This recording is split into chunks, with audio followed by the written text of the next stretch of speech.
Hello, my friends. This is The Art of Prepping. I hope you guys are doing well today. Today's chat is about rural America, some various ideas and thoughts and statistics, and some of my own experiences. Over the past few months, I've received a number of messages, questions about rural America. So I thought maybe I would do this video to help you make that decision if you should move from a city to rural America or not. Approximately 15% of the U.S. population partakes in rural living. Rural America makes up 97% of the landmass. This is in high contrast to 85% of the population, which is urban, making up only 3% of the landmass. It's projected that by 2050, 89% of the U.S. population will live in urban locations. So what are some of the pros of rural living? Rural living, for me and for everyone that I know, has ended with lower cost of living than when they used to live in a city. And I have lived in several cities, some smaller cities, and then a very large city. And I can tell you that where I live currently is substantially lower in the cost of living. I have also more privacy, and where I live currently also has much lower crime than the city that I used to live in, which was much larger. And I can tell you that when you do the research, there are many urban centers, many larger cities, that their crime rate is even more than 12 times what the average is in rural America. So there is a really large disparity there that you can't ignore. It is absolutely safer in terms of violent crime and many other crimes to live in rural America than in urban America. So what about some other pros of living rural? Well, you typically have more land, and that means you have more space to build. If you want that large garage or you want to build a barn, it typically isn't a problem at all. Also, if you want to grow food or raise animals, it's pretty much normal out here in rural America. You don't have people trying to micromanage you. You don't have neighbors that it will be disgusted with you because you're raising a certain animal, or you have a garden, for example. And so there's lots of, limitations in certain cities. In fact, most cities. And so you have less restrictions and less laws in rural America. You may not know this, but in some urban areas, it's illegal to grow a garden, to raise certain animals, and to capture rainwater. And it's also even illegal to generate power, like from solar panels, if it's in an effort to live off grid. So there's monopolies of utilities all throughout various urban centers. Rural areas have a more relaxed social climate. That's what I've noticed over the years. And I think it's really good for your health. And these rural areas also, they typically move at a slower pace. And once again, that's also very good. It's amazing when I look back at how fast-paced my life was when I used to live in a larger city. And there was no reason for it either. It was just everything was rush, rush, rush. And so I don't miss that at all. I've also noticed that rural America is politically a lot more conservative. And I really embrace that. I like that a lot.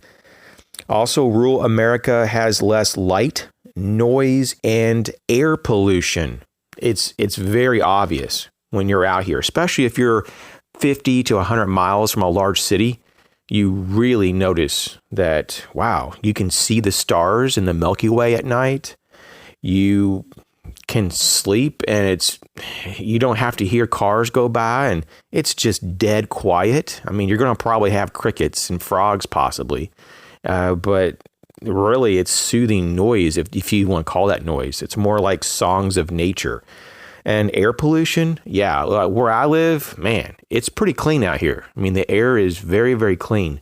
And when there's no clouds, you can see, you can see very, very far. And that wasn't really possible. In the city that I used to live in, there was definitely some smog, and there was definitely some pollution going on. And I didn't really even realize how bad it was until I wasn't around it after a while. Also, there's much more wildlife. I know in certain urban areas, people talk about, wow, we got squirrels and rabbits and certain birds and maybe raccoons and a few other animals. But when you come into a rural environment, you are just surrounded by nature. Surrounded by nature. I sometimes open my door and I'm surrounded by deer. Sometimes there's owls in the tree, there's sometimes even various eagles, there's been bald eagles in my trees before, hawks and falcons, and just an amazing assortment of wildlife that you don't always see in cities. Also, in rural America, you find that you have many, many more options with outdoor sports. I could sit here and just go through a massive list, but you could do anything from overlanding to fishing to hunting, shooting sports. You have all kinds of opportunities to go hiking and camping. And what a lot of people do that have land, they do all this on their own property. It's almost like you have your own park. And so there's no need to go to a park to camp when you can just go in your own woods behind your house. That's what I do, at least, and it's just as good. And I want to kind of close the pros on this note. It's more optimum to weather a pandemic in rural America, and it's for very obvious reasons. Everything is spread out. People tend to kind of keep to themselves. People are more private. And basically, you're not on top of each other. Everything is so spread out. It just makes a lot more sense. If you really wanted to weather a pandemic, well, go to rural America. Now, let's look at some of the cons of rural living. And when I say cons, I'm kind of using this very loosely because really, most of these are just inconveniences. There's ways to work around all of these. And my neighbors and myself are living proof of it. And so just take some of this with a grain of salt, but I have to mention some of these because these are very popular points that a lot of people like to throw in the face of urban America, and say, hey, you see these? You don't want to go into rural America because of them. And I say, hey, no, I think you need to kind of reconsider. Because rural America has solutions to these problems. And I won't go through all the solutions. I'm just going to touch bases on these so-called problems. So let's begin. First, people like to cite that there's less employment opportunities in rural America. It is true that there's less businesses and less people and there's less stores, obvious. But it doesn't mean that you can't work for yourself. It doesn't mean that you can't have your own business. It doesn't mean that you can't be self-employed. A lot of people, if not the majority in my area, are self-employed. And those who don't want to work for themselves, they find a location to work for. Now, they may have to travel a bit to get there. Some people drive as much as 30 minutes to an hour and a half every day just to get to work. That's a sacrifice that some people make to live in rural America. But it is obviously worthwhile because they continue to do that for decades. So don't let people try to convince you that it's not worth it. It's not worth the struggle because there's obviously a reason that people stay in rural America. It's not just the beauty, but it's also the freedom. Another so-called con is the limited opportunities within education. And this one is kind of interesting because, yes, there are less, schools and especially very few colleges or universities found in rural America. But I must say, though, there's a lot of practical skills that you can learn in rural America that sometimes you can't find anywhere else. I mean, in rural America, we still have our plumbers and our carpenters and our electricians and all that. If anything, there's a lot more trade that is learned in rural America than a lot of this, liberal arts stuff. So I almost find that rural America is not only just more practical about their education and skill building, but it's more advantageous for a society, to move forward. I think it's just a lot better overall use of time instead of trying to focus on years and years of getting college degrees that really don't make a difference and that are really pie in the sky, if you know what I mean. There's a lot of practical stuff going on here in rural America. People like to cite the pockets of poverty. Everybody's so poor and uneducated. That's what you hear all the time about rural America. Well, you're telling me that there aren't pockets of uneducated, and you're talking about there's not pockets of poor people in cities? Really? Because there are. And I'd argue that there's possibly more in the cities. There's more. Because the cities can support more people, even those who, are needy than rural America. And so you're going to have all these people move to the cities because they think that they can get more welfare, and they typically do. More social welfare. Now, rural America does take care of their own. But I must say, though, even though that we do have some pockets of poverty and we do have people that don't have a lot of formal education, quote unquote, doesn't mean that we're, less intelligent or that we're not, smart on some level, or we don't have abilities. And, there are some people who live in a very simple way, and it gets misconstrued as poverty. But there's a lot of people who purposely live in a manner that is less complicated. And you know what? I think it's great. Also, another so-called con is the limited infrastructure, the lack of utilities. I hear this all the time. I mean, obviously, we don't have all the utilities that you would find in a major city. And I'll just give you, for example, like on my street, we don't have city water. There is no water that's piped through the roads and the houses and all that. None of that goes on here. We have no city water. We have no natural gas. There are no pipes bringing gas to any of the houses here. We have no sewers. And I can go on and on. But guess what? We have solutions for all of that.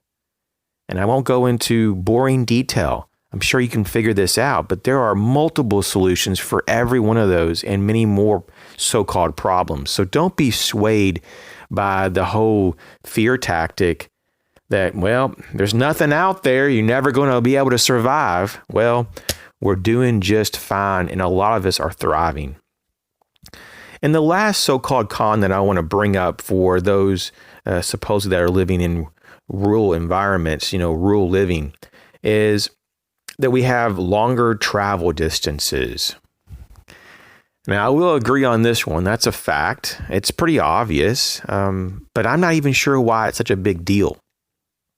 Because if you plan things correctly, for example, if it does take 30 minutes to an hour to get to your grocery store, then when you're there, do your other errands as well. Go to the bank or go to the post office or go wherever else and get your other stuff. Don't just go out and do one errand.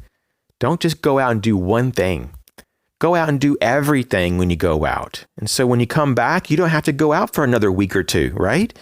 And that's just how I do it. When I go out, I just do everything at once, and then I'm done. Super simple.